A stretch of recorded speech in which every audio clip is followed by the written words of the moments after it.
as a storyteller now, I feel plugged into that past Irish storytelling. So it's a part of me.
recall we were doing some work on our house, and I was unpacking a cupboard and started crying hysterically, and which was sort of in the context of grief, wasn't particularly out of character.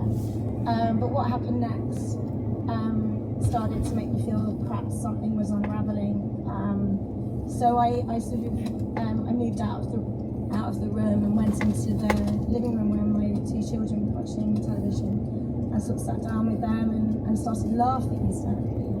People don't really know that these are kind of forerunners of a stroke. I mean, I certainly didn't. I thought I was having some kind of crazy breakdown.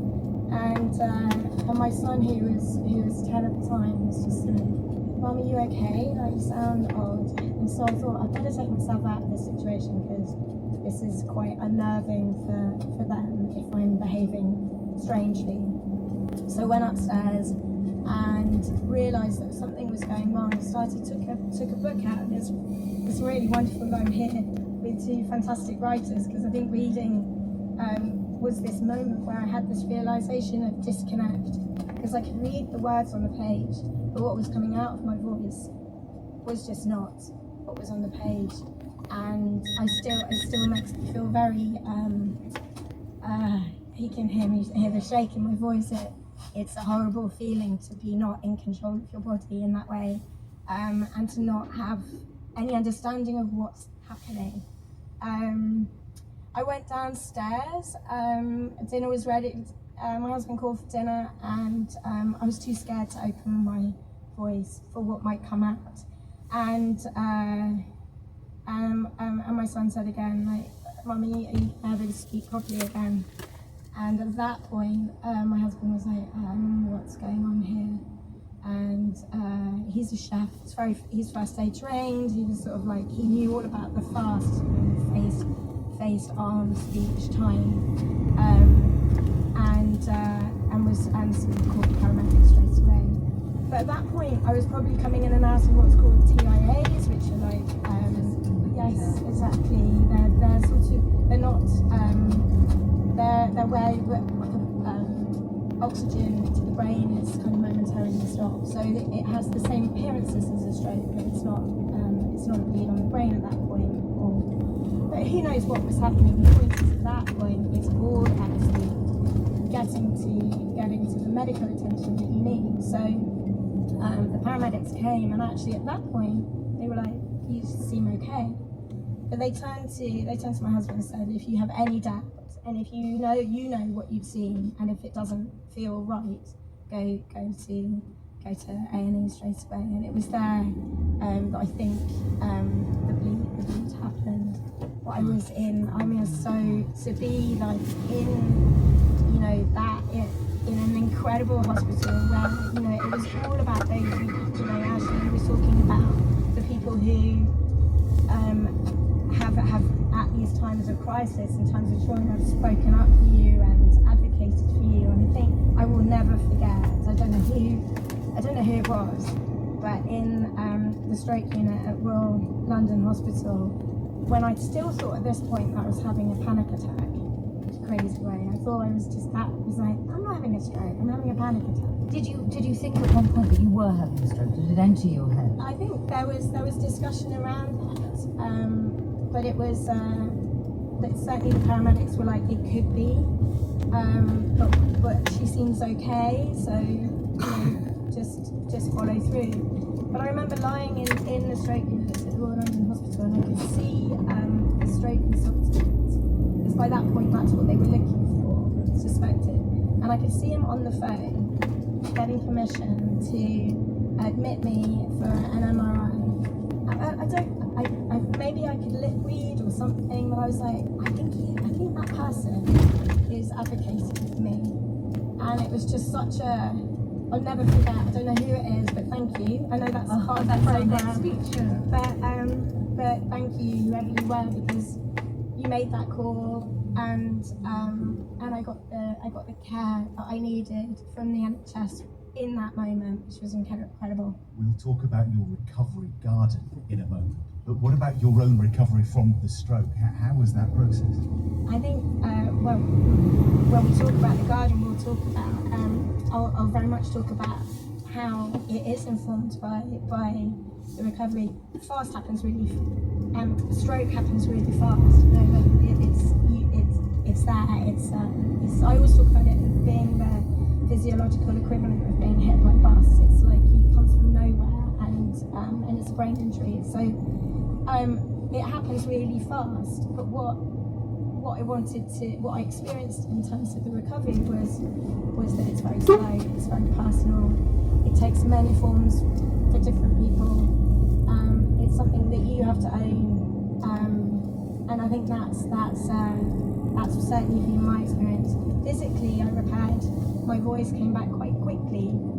But what you're like, there's a thing with called emotionalism, and that I think never really. It's where you kind of suddenly feel kind of overcome by emotions. And if you talk to lots of stroke survivors, they will say that even after you know, perhaps they're hopefully able to regain some of the physicality that they had before, get their speech back, able to walk again. The thing that they're always left with is this underlying sense of vulnerability and anxiety of that moment where everything came to nowhere and changed. So your choices in designing the garden, the pine trees, the pathways, how do they reflect your recovery, what you and other stroke patients go through? I think it's about kindness to yourself and to the people around you, and being able to take time in that process. So the garden has different routes through it. It has places to sit along the way, to reflect. The garden's now moved from the Chelsea Flower Show up to a hospital in Leeds, where it will be a permanent garden for stroke patients there. And I was having a conversation a couple of last week actually with a consultant who works at Leeds General and then is seconded to Chapel Addison, the hospital where it is, one day a week. And it was such a nice conversation because he was saying how you know, I think all of that fast medical attention that happens immediacy, and then if people have to stay into hospital, it feels like they're going to the stroke unit and they're going to get better. That's the sort of sense that, like, you know, oh, we go there, we get better, and then we get to go home. And actually challenging that idea of what it is to be better, and for other people not to decide when you're better, for you to figure that out. All of that processing, often there isn't a space to do that processing. And what he said to me is like, this garden will be absolutely transformative in allowing people to have a space where they can process what's happened to them, and what's going to unfold, and what their new life will look like. And that space to take a moment, to take a breath. I think that's always been what the garden's been about, and connecting with